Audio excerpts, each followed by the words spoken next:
No, just a bit of a a bit of a shopping spree. Turn the light here. There we go. Flashlights I could shut off. Got some pretty cool stuff off of Craigslist here. Got a old Heathcut isolation transformer. Actually variable voltage. I'm not sure how that works out. Let's get the LG in the high. I think that's... I don't know how that works for that. I've got a condenser checker Heathkit. That one looks pretty mint. This one, a bit of rust on here. Got a RTTA signal generator. I got a Heathkit, it's called a Visual Aural Signal Tracer. Got my variable VTVM, which I've been waiting forever to find one of these because that's actually what I need to fix that Ampex reel-to-reel that I did a bit of a video on. Got this old record player, got that with the Sansui speakers, so you've already seen that. I got it's ICO, I believe, before I look at it here. Yep, it's ICO. A battery eliminator and charger. So essentially it's just a power supply, well, DC one. I've got another Heathkit signal generator. This one's portable. I've got a real nice bench one, but this will be nice for a bench as well. And then I've got this old scope here, although the only thing that looks real bad on that is the foam that goes around here. Although I don't know if I have no clue on this. Oh, okay, that's just a cover, I was gonna say. I didn't think that was supposed to be at warp, but we're completely out of focus on that. Not look at that.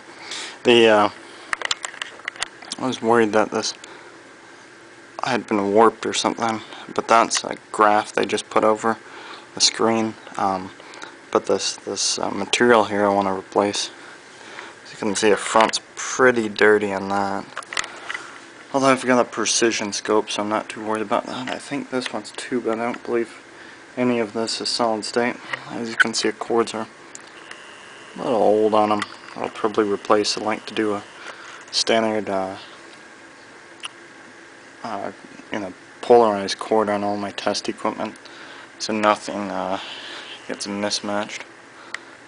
Rather than this non-polarized cord where you just plug in either way you want, where you can make the chassis hot or something like that. That's not very good.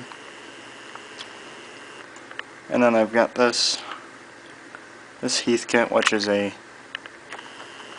actually what it is it's a TV setup. This is interesting because you'd think it'd have a handle on it for being portable, although they've got tape on it. Yeah, there's holes beyond that. I guess somebody removed the handle off of it. I guess you'd think, but they probably removed it so they could stack stuff on it. Before I fall over here. You got sweep, you got your phase, you've got range on it, you've got blanking, you've got your times, you've got amplitude, and you've got marker. Horizontal, I believe that side over there is vertical, this side's horizontal. And then you've got your oscillator on it, and then you've got your marker. So, pretty good deal off of Craigslist if any of it works. They say it works, but who knows, because some of the cords on it have kind of met their match. So, hope that the equipment outlasted the cord, hopefully. But surprisingly, look at this. This thing looks to be from, you know, it almost looked the condition of it except for this little sticker on it. It looked to be like the 70s, but no, it's not 70s because obviously it's got a glim tube on it, or magic eye tube. I call them glim tubes. I've actually never used one of these before, so I've... What's it got? It's got noise on it. Tracer, watt meter. Got gain. Speaker on or off. High gain. Audio, I don't know if that's out. You've got your voice coil.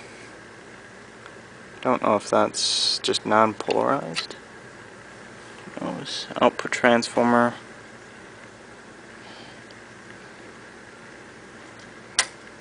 Can't be output wattage. 500 watts. What? I have no clue. I'll have to read on this, or if you got any manuals for any of this stuff. I've been waiting for one of these. This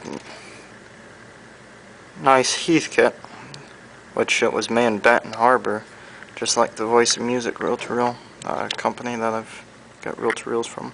It's got nice test leads. These are on and off. AC, DC, or ohms. So obviously I'll put on AC and I'll adjust it down and we'll get it going so that I can run the reel-to-reel around to it. I'll put on what I think 1,000 and we'll see.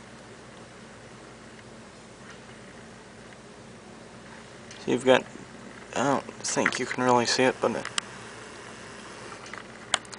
got dB on it is what I really want out of it, because I don't have a good voltmeter to read dB, and I need to read dB. And I was going to buy a solid state one, but I prefer tube if I'm working on tube to keep everything matched. I've actually heard of people blowing stuff up because they mismatch a tube and solid state piece of equipment. Don't read the voltage, rather, you know, tubes are a little bit more forgiving. This, you can run right up to 150 volts, I guess.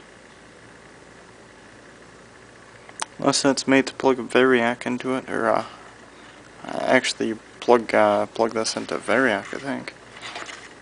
Because you can't vary anything here. Don't look bad though. The cord's nice and pliable. Not cracking, that's an old plug. That's for sure. This one, plug looks good for that. One over here, the test leads look like crap. Never used one of these old condenser checkers. It's got another glim tube on it. This one, that's got a good cord. This one,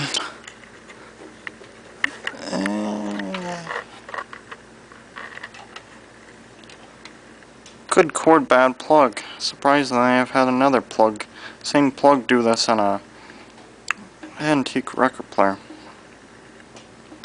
At this point, I just cut the whole cord off, remove it, label it, say it goes to this, and I keep it in a box. I don't, you know, maybe one day recycle them or something, but for now I like to keep them all the same. That cord don't look too bad, although it's older, and I usually like to replace the cords. That's not bad. That one wasn't bad.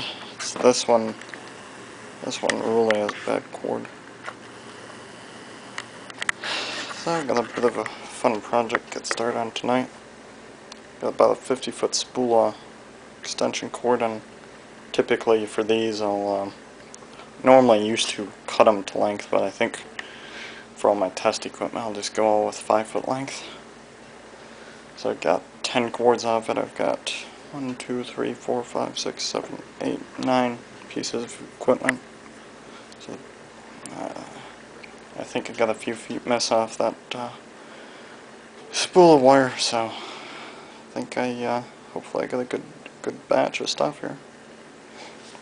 Thanks for watching.